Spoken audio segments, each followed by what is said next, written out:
Dobar dan i dobrodošli na kanal BG Fantom 071 koji opisuje stare filmove. I danas ću opisati jedan film iz 93. godine, jedan hrvatski film. Onako, tema je bila već u hrvatskoj kinematografiji dugo godina te vrste, nije to nešto bilo novo, ali možda malo, ajde da kažemo, imamo neki drugačiji pristup temi emigracije i studentskih protesta za vrijeme Maspoka. A to je film Zlatne godine Davora Žmegača, koji je radio i scenario iz 1993. godine. Ali prije nego što opišem ovaj film, da naglasim da ja imam jednu ideju da ajde Bona, šta se zamislila? Ja imam jednu ideju da se svi stari filmovi remasteruju, restauriraju i objave na posebnom portalu u uzoru na slovenački BSFC, gdje bi svima bili javno dostupni, a sve u cilju istraživanja, edukacije i na taj način sačuvani kao kulturno blago. Tako da, ko se slaže s idejom o očuvanju Fonda Jugoslovenske kinoteke i kinematografije, link za anketu će biti u opisu ovog videa. A isto tako, ko želi da donira ovaj kanal, to može da uradi putem linka Buy Me a Coffee na naslovnoj strani kanala. A Zlatne godine su film koji je snimljen 93. Ajde da kažem, on više spada po meni u poznu jugoslovensku kinematografiju nego u novu hrvatsku kinematografiju. Znači, zato što smo mi u 80. godina imali tu temu, čak možda i na neki drugačiji način, možda kako da kažem, i oštrije obrađenu u filmovima Zorana Tadića. I u filmovima za koje je scenario pisao Pavao Pavličić. To su recimo filmovi Ubistvo u školi ili Čovjek koji je volio sprovode ili Osuđen. Jer imamo temu progona političkih zatvorenika nakon Maspoka i kako su oni svijetli na određeni način.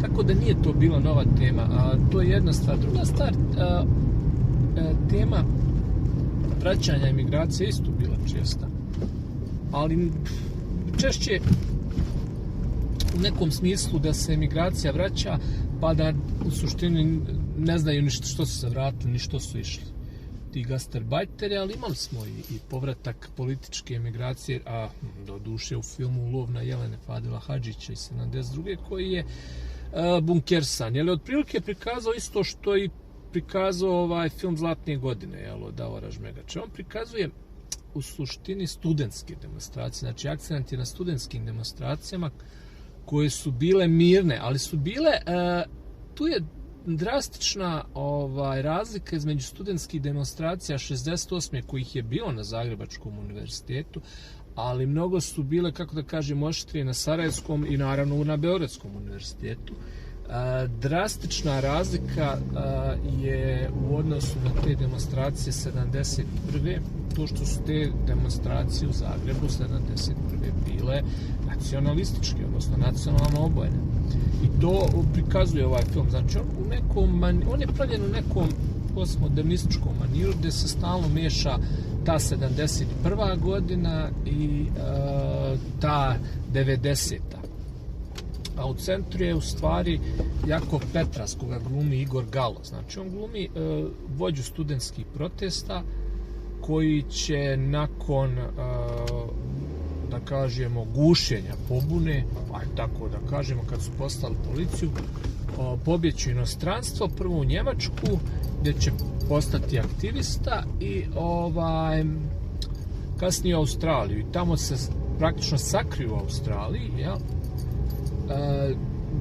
da ne bi bio dostupan državnoj bezbjednosti Jugoslavije.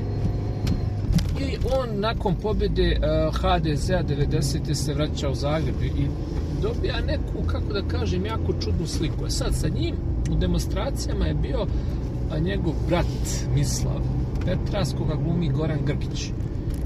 I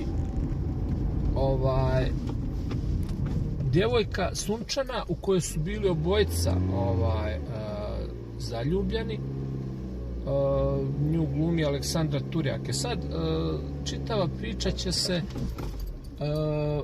vrtiti oko te djevojke. Šta se sa njom desilo? Je li zvanična neka verzija koju je čuo Jakov je da je ona stradala u saobraćajnoj nesreći. Međutim, kako krene on da se raspituje za njenu sudbinu, prvo će otići do njene majke koju glumi Marija Kon, ona će reći pa to je bilo čudno, jer je odvela policija i sutradan su mi javili da je udario automobil. Tad on kreće u stvari u tu svoju neku istragu i saznaće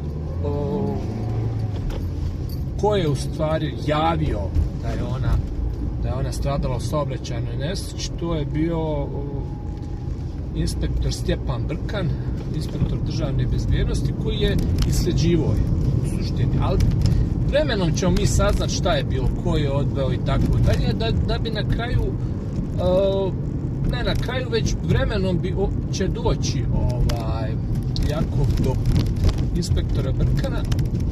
Ilija Ivez će otići od ovog uloga, da se razumijemo, jer on glumi čovjeka koji je i aktivan i 70-ih, ali kako da kažem, penzionisan u invalidskim je kolicima i neće ništa da kaže. Ima unuku Talu koju glumi Mirta Zečević, ona je glumila u ovom filmu Luka Tomislava Radića. Tako da imamo i dosta poznatih glumaca, recimo Ksenija Pajić glumi ovu suprugu od Mislava, brata od Jakovljevog. Rekao sam Marija Kon i kako radnja odmiče, vidjet ćemo da u suštini sve upućuje da ovaj inspektor Brkan imao nešto sa tim u stvari ubistvom. Na kraju će se ispostaviti da je to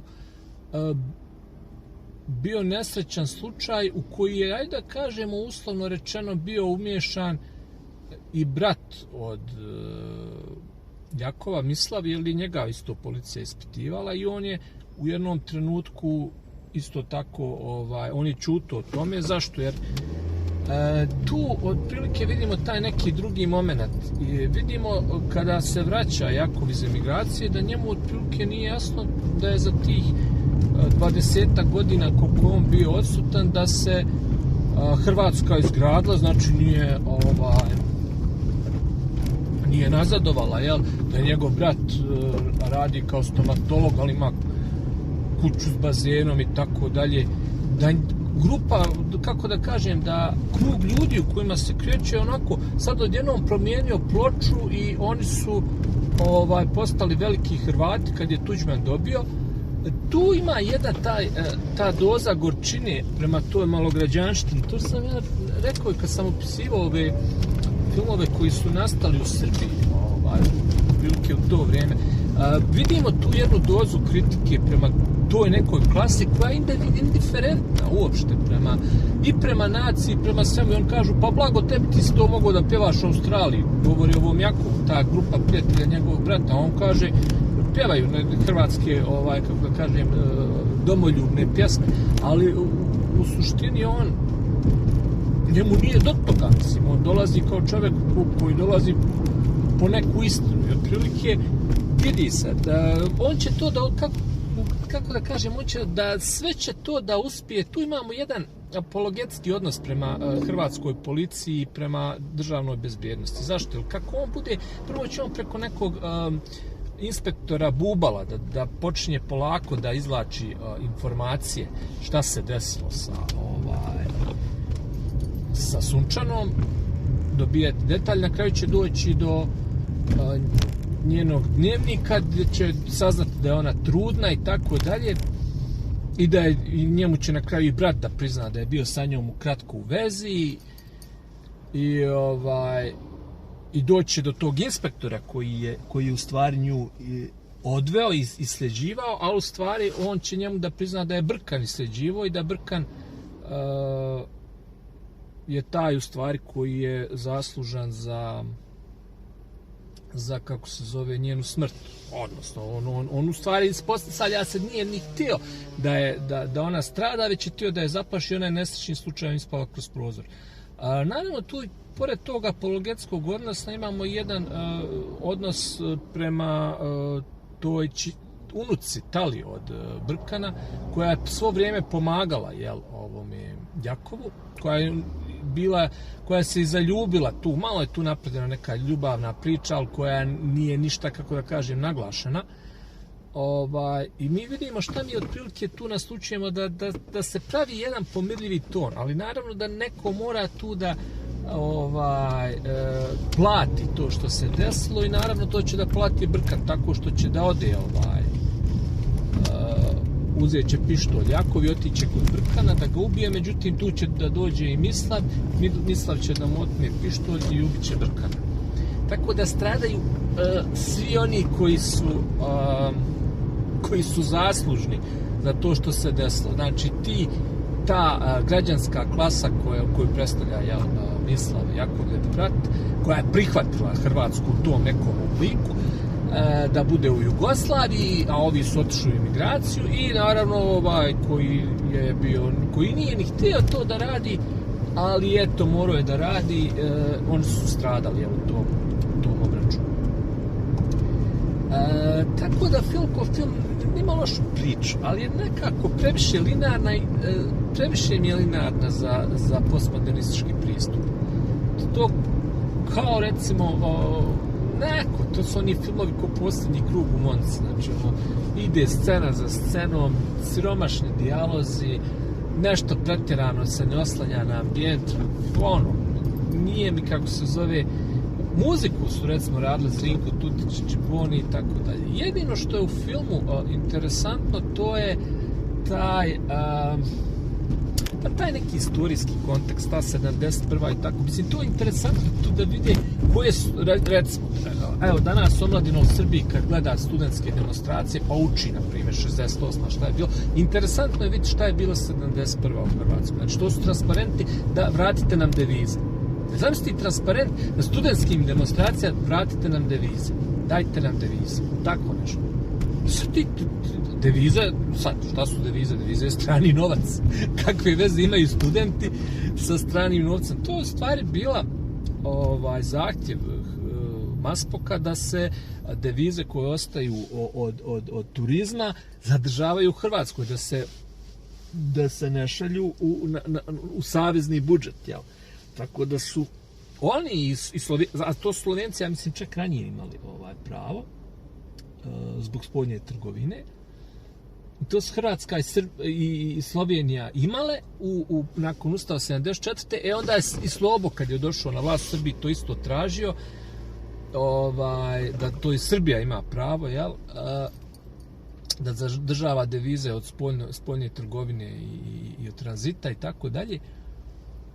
Tako da nisu to bili neki studentski zahtjevi za slobodu govora i tako dalje. To je čisto bilo materijalno motivisano. Ali šta se tu zapravo desilo? Šta je interesantno za taj Maspok? Ja sam pominjao kad sam pričao o Vukovaru, Vilija Branta i Tita. To je otprilike bio taj lom. 71. je bio lom koji će imati refleksiju mnogo interesantniju u Srbiji u sječi liberala. Sad, ljudi moraju da shvate zašto taj istorijski kontekst. Bit će filmova, možda to bude motivsivo i tako dalje. Tad je bio na svjetskom nivou je bio lom između Nixona i Evrope. To je otprilike bilo slično koji je ovo danas. Zašto? Dotada je Amerika kontrolisala u zapadnom svijetu i uopšte u većini zemaljske kugle trgovinske tokove preko Bretton Woodsa. To je ono kad je dolar bio vezan za zlato i tako dalje, sve valute za dolar, i onda su tamo negdje krajem 70-ih, već Nixon je kao danas Trump, provalio da mu Švabovi i ostali kupuju zlato. I recimo, ako je tad lupa bilo 15 milijardi dolara u zlatu, recimo stranci su imali 5. izvlačili su zlato. I Americi je falila je likvidnost. I to se otprilike koincidira sa Titovljevim Nixonovom posjetom Jugoslaviji, kad je bila, kad su u vrijeme trajanja Maskoka, znači to je sredina 70. I Titovljevom posjetom Americi. A šta je tu zapravo bilo? Šta je to malo? Znači, uglavnom, Hrvatska se već tad bila vezala za Njemačku i njihova vlast. I počeli su, a tad je bio Willy Brandt, pošto je on bio veliki mutaž, on je verovatno imao vezu sa Sovjetskim savezom na neki način. To je imalo neke veze isto s naftom koji danas, jel, što se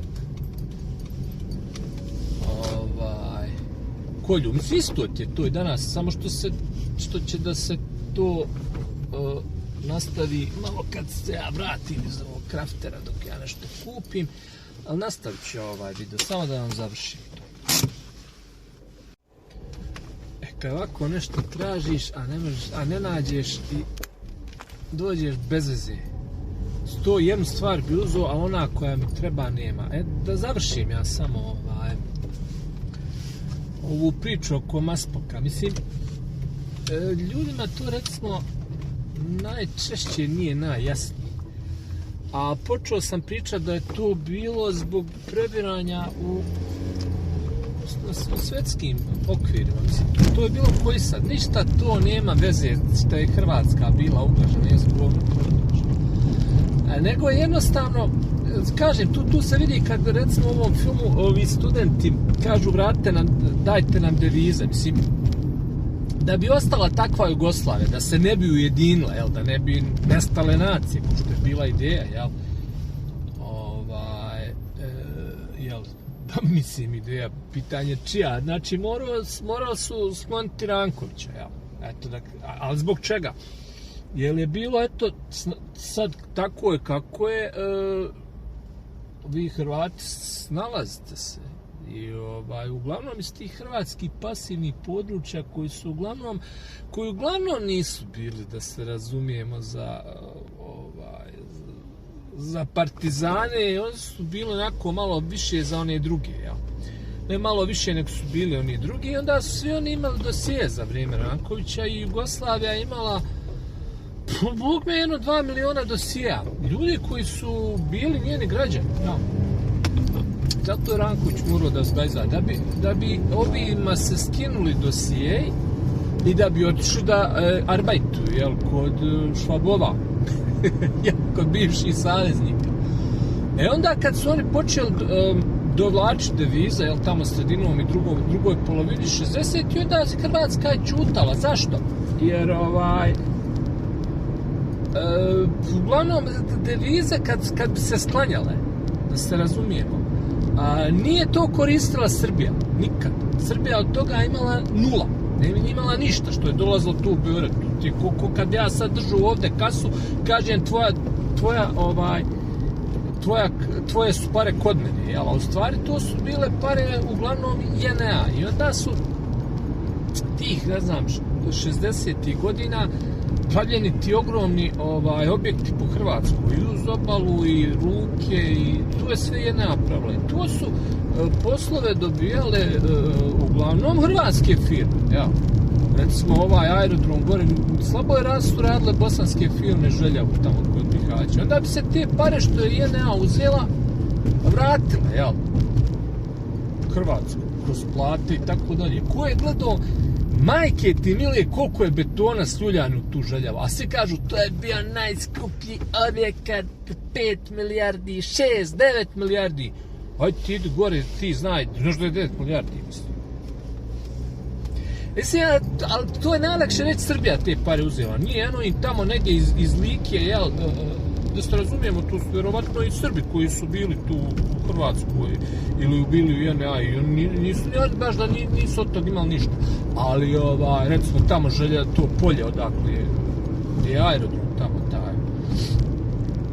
To je bilo od ove Jovanke Broz familije, sve tamo. I to su te neke stvari, znaš, i onda kad ti to sve staviš na papir, kad je to, jel, pljuljanje pare, ajde dalje, ajmo sad, a došla kriza, jel, došla kriza, to baš da je bilo ono, ja kažem, to je početak 70-ih i sad opet vojska, sad vojska traži pare, daj ti meni, pa da nešto drugo, jel. Sad ne dam ja moje devize, jel, kad smo jednu iteraciju završili. Zato je došao Nixon 70. kod Tita i onda 71. i onda je to odlučeno. A naravno, ovi su već sa švabovima bili koji uvijek, jel, na vrlo sličnim talasnim dužinama, mislim na hrvatsko komunističko rukovodstvo, Miko Tripala koji je došao iz Beograda i tako dalje. I onda su oni preko emigracije su oni, pazi, preko emigracije Hrvatske, koja je tad bila uglavnom u Njemačkoj, su oni počeli da tamo nešto šuruju sa Rusima. I to je Tito dojavio Čaušesku. A to sad se ne sjećaju oni. Tu je pukao Maspok, ili on rekao, ovi ti nešto tamo opasno radi o glavi. A s njim su radili s Njemcima, jel? A Njemci opet uzeli od Amerikanaca zlato, tad bio rat u Vijetnamu, i onda Nixon rekao, znaš šta, moramo mi to nekako raščirati. Nažalost, to je opet išlo opet preko Srbije, da kaže, ajmo najlakše Srbiju zveknuti, to je taj engleski, kako da kažem, ideja Jugoslavije, Srbije kao dobroćudnog džina bez mozga, koji služi tu da prepada stvari i prepada okolinu i tako dalje. I onda ti si imao slom tog Maspoka, to je krenulo oko te neke vojne vježbe koja je bila 71. gdje su hrvatski generali tamo u JNA opasno obstruirali tu vojnu vježbu i onda je već bilo jasno, jel, da oni, samo je pitanje vremena kad će tu oni neku pizdariju napraviti i onda šta sam htio da kažem, onda ih je njih Tito sklonio i napravio deal s Nixonom, a vojska, pošto više nije imala para, 71. taman tad kad su oni počistili Maspok, jel, onda su otišla 3 generala, možda sam to i pričao, možda nisam, ali to ću ponoviti jednom, ali sad ću samo napomenuti, 3 generala su otišla da pripreme Titovu posjetu, pričao sam si to. Šušnjar, Dolmečar i Kadijević, oni su otišli u New York, unosno u Washington, i tad su dogovorili otprilike kako će se vršiti tranzicija u Jugoslaviji kasnije, jel? A sad, u takvoj konstelaciji snaga nikako nije moglo da ostane srpsko rukovodstvo, jel, koje je bilo proameričko. Šta bi to značilo? To bi značilo da ti imao novu Jugoslaviju pod dominantnim srpskim kadrom, jel? Srbi su bili za Ameriku, jel? Ti si imao Nikezića i ekipu koji su bili totalno proamerički. Na kraju krajeva i Taranković je bio proamerički lik. Sva ta ekipa udbaška iz Srbije je bila proamerička. Nije niko od njih bio za Ruse nešto. To je odavno i onda zato su oni isklonili, kako se zove, te kadrove iz državne bezbjednosti i roknuli u spoljnu trgovinu. Jednostavno su znali. Ta Jugoslavija jednog trenutka mora da se rasturi, a ne može se rasturiti ako ovi ostanu. I onda su srpski kadrovi, jel, doveli su ove lokalne balvane da oni to vode, peru konja i ekipu i onda su oni, eto, kao, pustite, i onda je napravljen taj deal 74. Tu sam pričao, da se Srbi isele iz Hrvatske.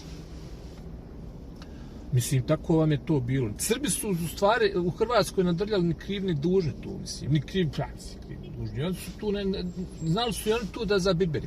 Ali definitivno kao i ovi liberali u Srbiji, oni su bili kolateralna šteta tih dogovora. Ali šta nam to govori? Mislim, to nam govori da nema konačne istorije. I nema, da granice nisu konačne, da države nisu konačne. Ovo danas je Srbija, evo sad gdje sam ja, ovo nikad nije bila Srbija do prije 100 godina. Ovo je bio, vazda bila Ugarska i tako dalje, mislim, povremeno nešto, ali nikad nije Srbija prelazila Savu i tako dalje. Ali eto postade i to nekako. I to se nekako pomeri. Tako da je pitanje vremena, znaš, ti kada bi imao državu, nije dovoljno da ti mašiš zastavicom i da kažeš, znate šta, tu je moje i ja imam, ne znam, neku viševjekovnu kontinuitet, neku tu, kako se zove, da je to moje. To sutra može njima. Zašto sam ja ovo ispričao? Znači, sve ovo u suštini što se desilo 71. je bio strani dogovor. Naravno, na kraju su se Amerikanci i Švabe dogovorili, i Rusi se dogovore s Amerikancima i oni malo pomere, sad će oni opet naguziti na Njemce, vidite kako će to sad biti. Sad je to isto, otprilike, isto su oni uzeli, opet su počeli da kupuju američki dug, jel, ovi Evropljani, Švabovi i ostali, do danas realni, Luksemburg, ne znam, ima 800 milijardi dolara američkog duga, ne Luksemburg, jest Luksemburg, ja. I to sad Amerikanac gleda i kaže, a kao Njemačka nema ništa, nema, opet kupuju američki dug, Kinezi kako su počeli da ga prodaju. I opet ucenjuju, vi morate, ne ićete nama, ovi će samo na kraju, opet će to biti kod tad, što je bio ukinut Bretton Woods, sad će oni ukinuti dolari, prijeće na kriptodolar, onda kad bude kriptodolar, niko neće moći da ga kupi se money i on će reći, super, vraću ja dolare, fino otiću štampariju, naštampat na tovar 12 trilijona dolara na brod, reći, sad radi sa njim što ćeš, ali to kod mene više nije platežno sredstvo. I onda ćemo lijepiti, ali uložiti ih ovdje, umjesto komprimovanog gasa,